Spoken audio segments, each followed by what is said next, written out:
많은 외신들이 3차 세계대전으로 가는 게 아닌가라고 지금 우려를 하고 있죠. 이스라엘이 지금 이란을 침공해가지고 핵시설을 파괴하겠다라고 지금 공언했습니다. 미국이 참전을 하게 되면 전쟁은 확산될 것이고, 그렇지 않으면 세계 3차 대전을 가지는 않겠습니다만은 참 우리가 기도해야 될 내용입니다. 이 중동의 전쟁은 지금 이번이 처음이 아닙니다. 2024년, 2023년 하마스와의 전쟁이 가장 최근에 있었던 전쟁이죠. 2023년 10월 13일자 한겨레 신문에 이와 같은 제하의 글이 실렸습니다.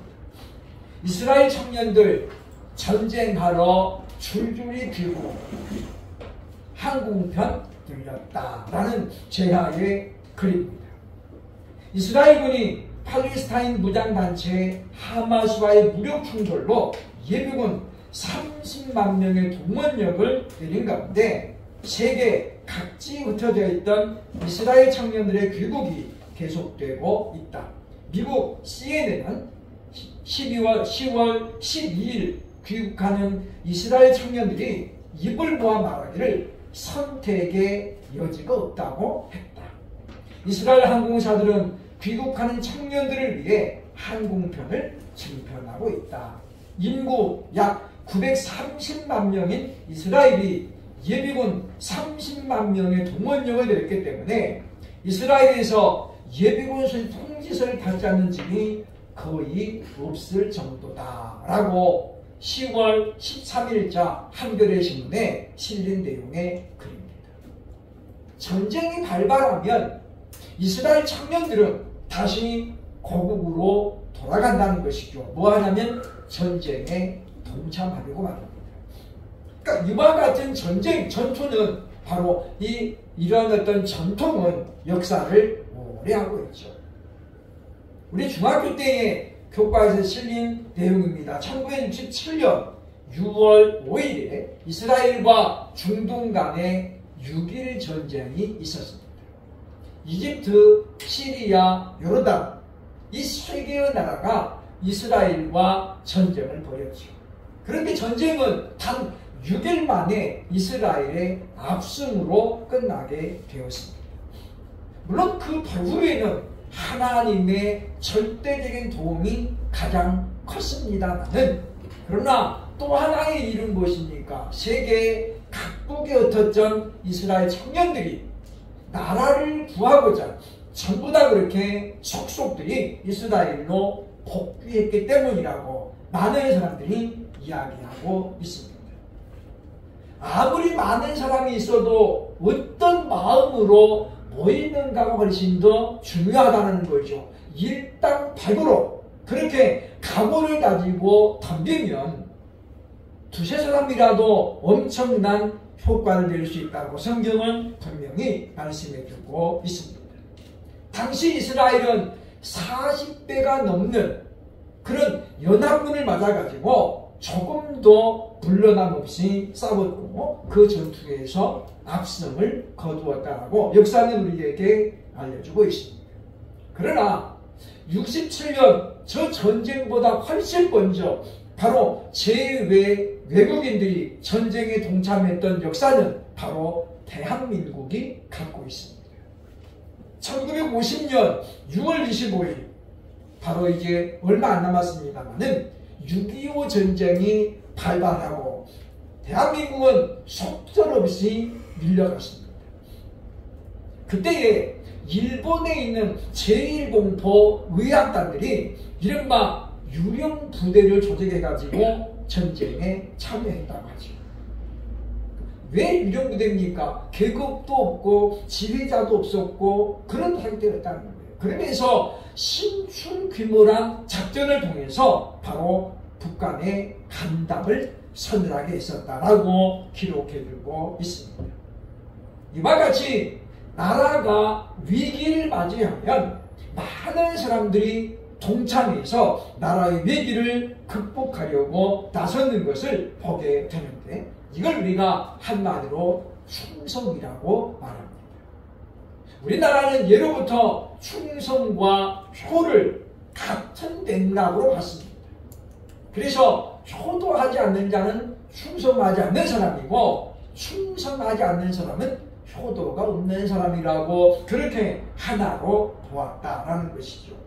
오늘 우리는 느헤미야 4장을 보면서 과연 나라와 민족을 위한 충성은 어떤 것인지, 어떤 것이 충성인지 함께 우리가 살펴보면서 나도 그 충성에 과연 동참할 수 있을지 한번 확인해 보면서 우리도 나라와 민족을 위해서 충성에 임하는 그런 우리들이 되어야 할 것입니다.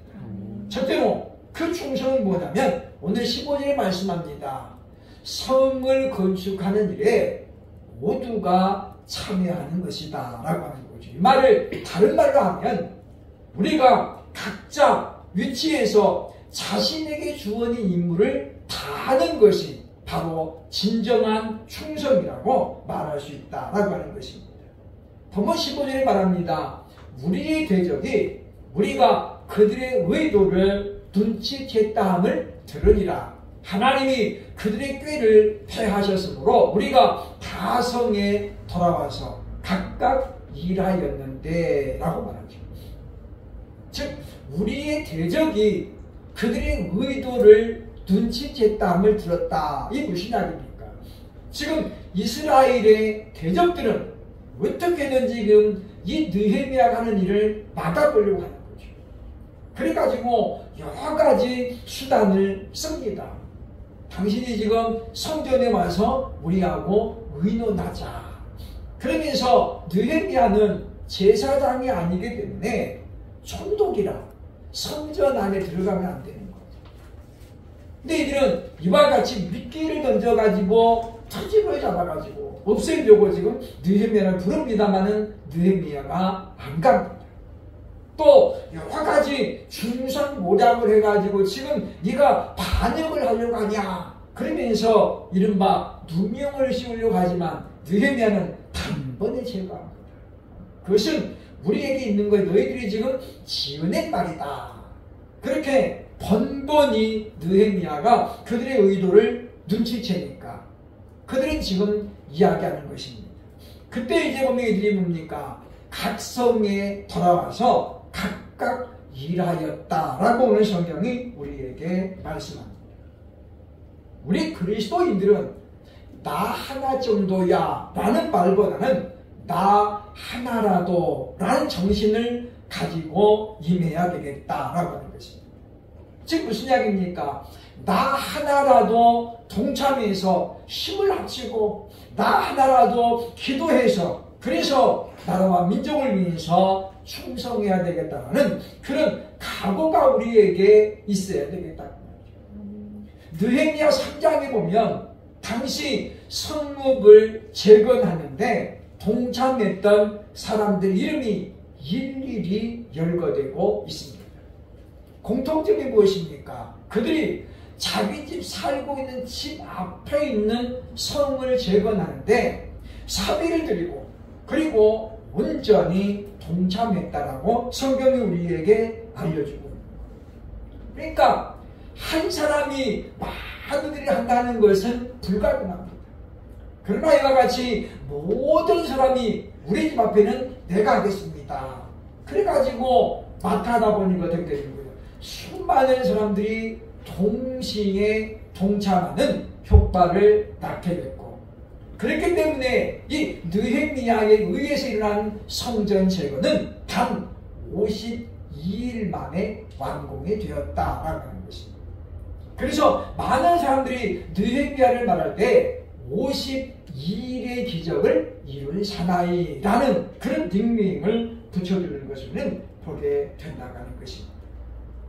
그러므로 진정한 충성은 무엇이냐면 나 하나라도 기꺼이 국민의 의무를 감당하고 또 나라와 민족을 위해서 내가 기도하고 그리고 무엇을 내가 할 수 있을까를 고민하는 것이 바로 우리가 해야 될 충성임을 우리는 분명히 기억해야 되겠다라고 하는 것입니다. 그러면서 느헤미야 3장에 보면 하나님께서 이와 같이 성전 재건에 동참했던 사람들의 이름을 많이 기록해주고 있는 것을 볼 수 있습니다. 그 말은 무슨 말이냐면 하나님께서 그들의 수고를 기억하고 계신다는 거예요. 예수님 말씀하셨습니다. 너희가 이 소자에게 주는 물 한 컵이 상의 기준이 될 것이다. 상의 근거가 될 것이라고 말씀했다는 거예요. 하나님께서 이와 같이 기록하셨고 기억하셨으니 이들에게는 분명히 하나님의 상이 예비된 줄로 믿습니다. 따라서 우리가 오늘 나라와 민족을 위해서 내가 기도에 동참하는 것, 예배에 동참하는 것, 이것이야말로 하나님께서 기뻐하시는 하나님의 일인 것은 분명히 믿음으로 나아가야 되겠다라고 하는 것입니다. 그래서 우리는 이와 같이 우리가 무엇을 해서 나라를 위해 충성할 것인가를 생각해 보면서 우리는 참으로 하나님 앞에 우선 내 앞에 있는 내 일들을 잘 감당하는 것이 바로 그와 같이 충성인 것을 우리는 분명히 생각하고, 그래서 우리가 모든 사람이 총칼 두고 나가는 것만이 충성은 아닙니다. 우리 집 앞에 있는 눈이 오면 집 앞에 눈을 쓰고 골목에 있는 골목을 치울 때 그것이 바로 충성의 밑거름이고 시작이라고 볼 수 있다라고 하는 것입니다. 그러므로 저와 여러분이 이와 같이 느헤미야의 지휘 아래 모든 사람이 동참해가지고 지금 십시일반으로 힘을 보탠 거죠. 그래서 50일 그 짧은 기간 동안에 성이 완전히 재건이 되고 불탔던 성벽이 세워지고 성문이 세워졌음을 분명히 기억해야 되겠다라고 하는 것입니다. 건물 하나를 짓더라도 시간이 많이 걸립니다. 그런데 이와 같이 짧은 기간 동안에 성재건이 완공될 수 있었던 것은 모든 사람들이 각자 동참했기 때문인 것을 분명히 기억하고, 이와 같이 우리 한 사람 한 사람이 모아질 때에 우리에게는 엄청난 시너지 효과가 나타나는 기억을 해야 되겠다라고 하는 것입니다. 대한민국의 초대 대통령이었던 고 이승만 대통령을 이야기했습니다. 뭉치면 살고 흩어지면 죽는다. 물론 이제 오늘날 많은 반론들이 없지 않아 있습니다만은, 그러나 중요한 것을 보시니까 뭉쳐야 된다는 거예요. 성경도 말합니다. 한 사람이면 쉽게 파거니와 삼겹줄은 쉽게 끊어지지 아니한다. 그래서 연합의 중요성을 말해주고 있는 거거든요.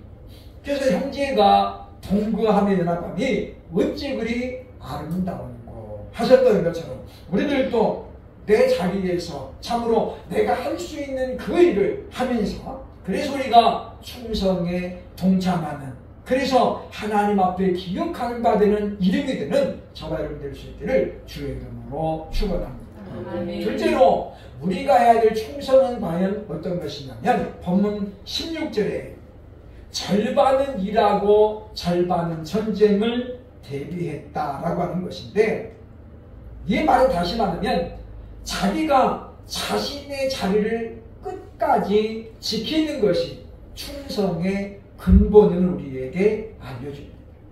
그리고 우리는 학생은 학생의 자리에서, 군인은 군인의 자리에서, 신앙인은 신앙인의 자리에서 자기 역할을 감당하는 것이 바로 우리가 해야 될 충성이라고 하는 거예요. 16절은 말씀하고 있습니다. 그때로부터 내 수하 사람들의 절반은 일하고 절반은 갑옷을 입고 창과 방패와 활을 가졌고 민장은 유다 온 족속의 뒤에 있었으며 라고 말하죠. 여기 보면 모든 사람이 자기의 역할이 있었다 그 말이에요. 그 역할에 충실하게 임할 때에 느헤미야는 그걸 지금 이제 충성이라고 말하는 것입니다. 그러니까 위기가 닥쳐오면 도망가는 사람이 있는데 반대였다는 거. 16절은 바로 당시의 느헤미야의 상태를 잘 알려주고 있습니다. 절반은 일하고 절반은 완전 무장을 하고 느헤미야를 지키고 일하는 사람들을 지키는 가운데 그러면서 뭐예요? 성재건의 역사는 쉼없이 진전되고 있었다라고 하는 것입니다.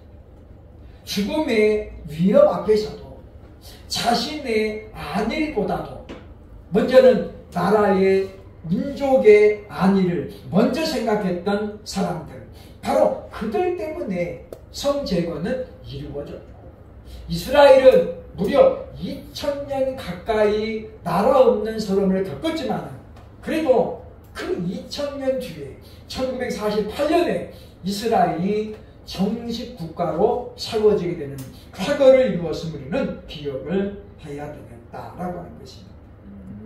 우리나라도 과거 역사 보면 이런 역사를 분명히 가지고 있습니다. 1592년 임진왜란이 발발하죠. 당시 두 세력이 있었습니다. 똑같이 일본에 갔다 온 두 명의 사신이 말하기를 한 사람은 곧 전쟁이 임할 것입니다. 대비해야 됩니다. 라고 말하고 또 한 사람은 어림없습니다. 그들은 지금 이제 자기들이 먹고 살기도 힘듭니다. 똑같이 보고 왔는데 결과는 달랐다고 말이에요. 그러나 당시 조선정부는 바로 전쟁을 대비하자는 말을 일축하고 그냥 지냈습니다. 1992년에 임진왜란이 발발하죠. 일본은 어마어마한 기세로 밀어붙입니다.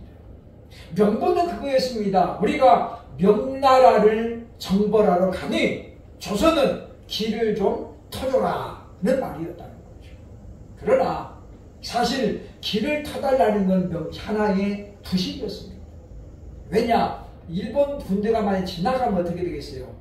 엄청난 파괴와 손해를 우리가 감수해야 됩니다. 그때 우리가 잘 아는 것처럼 의병들이 전국 조선 팔도에서 분열이 일어났습니다.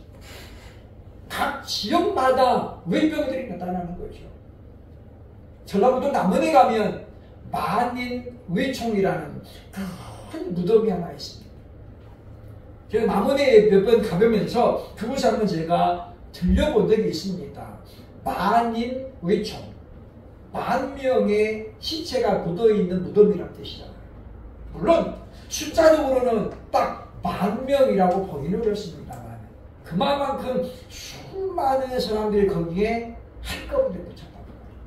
남녀노소를 물론하고 한꺼번에 그냥 다 묻혔어요. 뭐 때문이요? 바로 일제시대 때문에.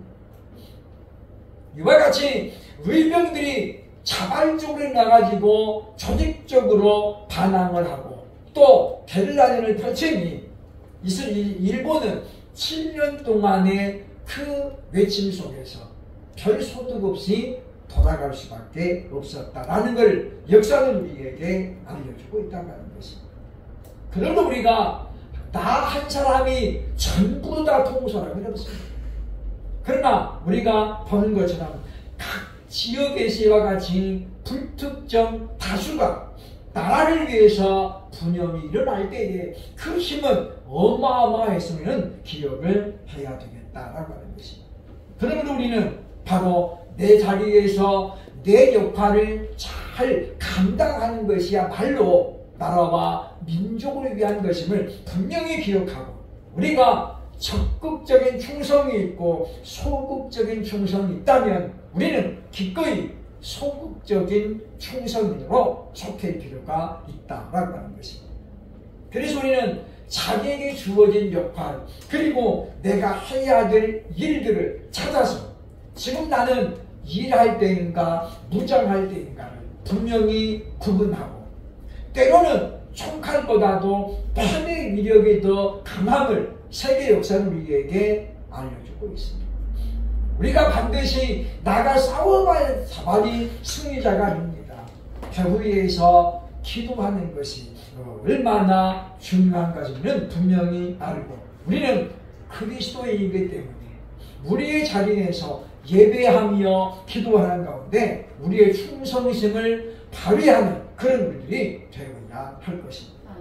세 번째로 이 느헤미야를 통해 보여주는 충성은 어떤 것입니까? 17절로 20절 보면 생명을 거는 것이 충성이라고 우리에게 알려줍니다. 17절로 18절은 말합니다. 성을 건축하는 자와 짐을 나르는 자는 다 각각 한 손으로 일을 하며 한 손에는 병기를 잡았는데 건축하는 자는 허리에 칼을 차고 건축하며 나팔 부는 자는 내 곁에 섰었느니라. 참 보면 눈물겨운 모습이죠. 칼을 차고 그러면서 뭐예요? 한 손에는 일을 하고 한 손에는 무기를 들었다. 그래, 여차하면 어떻습니까? 전쟁에 나서겠다는 거예요. 그러니까 이와 같은 이스라엘의 모습은 당시 산발락과 도비아라고 하는 대적들의 간담을 완전히 무섭겠다는 거죠. 그러니까 우리가 지금 저들은 독이 올랐구나 라고 생각합니다. 세상에서 가장 무서운 사람이 누굽니까? 죽기 살기로 덤비는 사람이에요. 살려고 덤비는 사람은 두렵지 않습니다. 근데 죽기를 각오하고 이판사판 그렇게 덤비는 사람이 제일 무서워요. 그때는 우리가 빨리 피해야 돼요. 강하게 마주치면 어떻게 돼요? 부러지게 돼 있어요. 그때는 우리가 한 타임 뒤로 물러나고 그 시간을 우리가 좀 변경하는 지혜가 필요하다라고 하는 것입니다. 적들이 언제 침공할지 모르는 그야말로 위기의 순간에서 그들은 이와 같이 완전 무장하고 그러면서도 그들의 일을 중단할 수 없었다라고 하는 것입니다. 그러면 왜 이들은 이와 같이 이런 위기 속에서도 성 재건에 몰두했을까요? 그것은 다른 것이 아닙니다. 우리가 이 성읍을 완전하게 재건해야만이 수치를 당하지 않을 것이라는 그와 같은 소망이 있었기 때문입니다. 아울러서 이들이 이와 같이 그런 위기 속에서도 완전 무장하고 일할 수 있었던 이유를 오늘 20절은 우리에게 이렇게 알려주고 있습니다. 20절 하반절입니다. 우리 하나님이 우리를 위하여 싸우시리라. 그러니까 느헤미야는 말합니다. 우리가 완전 무장하고 있지만은 그러나 실상은 뭐예요? 하나님이 우리를 위해서 싸워주실 것이다. 과거에도 여호수아 시대에 여호수아와 이스라엘 군대를 위해서 하나님이 가나안의 7 족속들을 물리쳐 주셨잖아요. 여호수아 23장에 보면 그걸 우리에게 여호수아가 말하고 있는 것입니다. 하나님께서 너희를 위하여 싸워주실 것이다 라는 그 믿음이 오늘 본문에 보면 느헤미야와 이스라엘 백성들에게도 있었기 때문에 그들은 생명을 걸고 나설 수 있을 우리에게 보여주고 있다라고 하는 것입니다. 우리가 하는 일 가운데는 내 일이 있고 하나님의 일이 있습니다. 문제는 내 일과 하나님의 일이 겹칠 때에 그때 우리가 무엇을 먼저 해야 되는가라고 하는 거예요. 믿음이 있는 사람은 내 일을 잠시 미뤄두고 하나님의 일을 먼저 합니다. 그러나 믿음이 없는 사람은 하나님의 일을 제껴놓고 자신의 일을 먼저 한다는 거죠. 그러나 우리는 분명히 기억해야 됩니다. 너희는 먼저 그 나라와 그 의를 구하라. 그리하면 하나님께서 이 모든 것을 그 모든 것이 뭐예요? 그 앞에 먹고 입고 쓰는 의식주에 관한 것을 말합니다. 이 모든 것을 너희에게 더하시리라. 우리는 이 약속의 말씀을 분명히 붙잡고 이스라엘 사람들이 하나님의 약속을 믿고 이와 같이 밤낮을 안 가리고 충성을 보였던 것처럼 우리들도 이와 같이 이제 하나님 앞에 열심을 내면서 나라와 민족을 위해 기도하는 것이야말로 하나님의 일임을 우리는 분명히 기억해야 됩니다. 그렇기 때문에 해도 그만 안 해도 그만이 아니라 나 하나라도 적극 동참해서 나도 대한민국의 국민인 것을 나타내고 하나님 나라의 백성으로서 내가 나라를 위해서 무엇을 하고 있는가를 나타낼 때에 하나님은 저와 이름을 기억해 주실 것입니다. 그러면 우리는 이 말씀을 우리가 온전히 부여잡고 참으로 우리에게 주어진 자리에서 최선을 다해서 그 역할을 감당하는 것이 충성임을 알고 그래서 하나님께서 기억하시는 사람 하나님께서 기억해주는 한 사람 한 사람이 되어서 주님 오실 때에 우리에게 무슨 열매가 있나 돌아볼 때에 참으로 우리가 주님 주어진 자리에서 저는 최선을 다했습니다. 농사하는 사람은 농사에 열심을 내고 공부하는 사람은 공부에 열심을 내고 우리는 하나님 앞에 예배하고 기도하는 데 열심을 내어서 분명한 열매를 가지고 주님 앞에 설 수 있는 바로 그날까지 우리도 충성을 다할 수 있기를 주의 이름으로 축원합니다. 아멘.